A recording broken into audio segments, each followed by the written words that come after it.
milosť vám a pokoj od Boha nášho Otca, Pána a Spasiteľa nášho Ježiša Krista.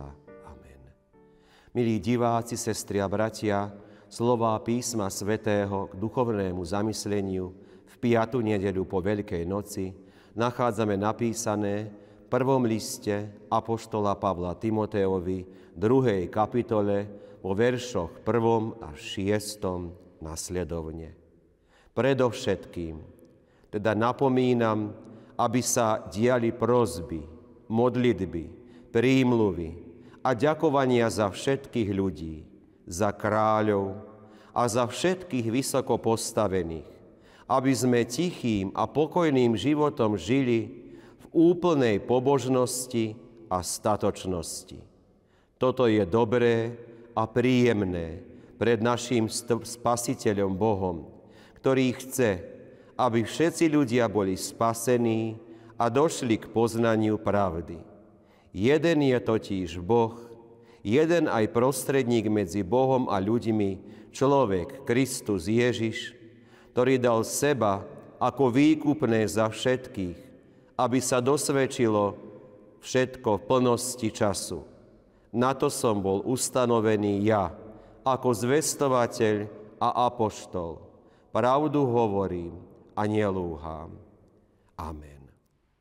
Milí diváci, sestry a bratia v Kristovi Ježišovi, dokážeme sa v cirkvi ešte stále naozaj radovať? Tešiť sa z viery druhých? Ďakovať Pánovi za seba navzájom? Keď sa pozrieme na sociálne siete alebo do niektorých cirkevných periodík, žiaľ, máme skôr opačný dojem. Skôr naopak často na seba v cirkvi striehneme, kto akú chybu v službe urobí, kto sa kde pomýli a kto vybočuje z tých našich predstav o fungovaní cirkvi. Ako by sme si zabudli navzájom prijať a tešiť sa z toho druhého, keď sa mu darí a napreduje vo viere, hoc nemusíme mať na všetko rovnaké názory. Potom sa čudujeme, že v cirkvi je niekedy taká ťažká nálada a vytráca sa spomedzi nás nadšenie pre Božie veci. Nerobím falošné ilúzie, že vo vzťahu apoštola Pavla a mladého Timotea bolo všetko ideálne. Timoteus, mladý, iste narobil množstvo mladíckých chýb. Iste spôsobil aj Pavlovi mnoho vrások a trápenia. V oboch listoch Pavel svojho mladšieho brata aj napomína, ale cítiť z toho veľkú lásku. Nie je to karhanie nadriadeného, ktorý si zavolal svojho podriadeného na koberec. Nie sú to láskavé rady staršieho brata svojmu mladšiemu a menej skúsenému bratovi. Jednoducho povedané, Pavel neberie Timotea ako svojho konkurenta, čo dnes býva časté, ale dokáže aj ďakovať za jeho rast vo viere a službe.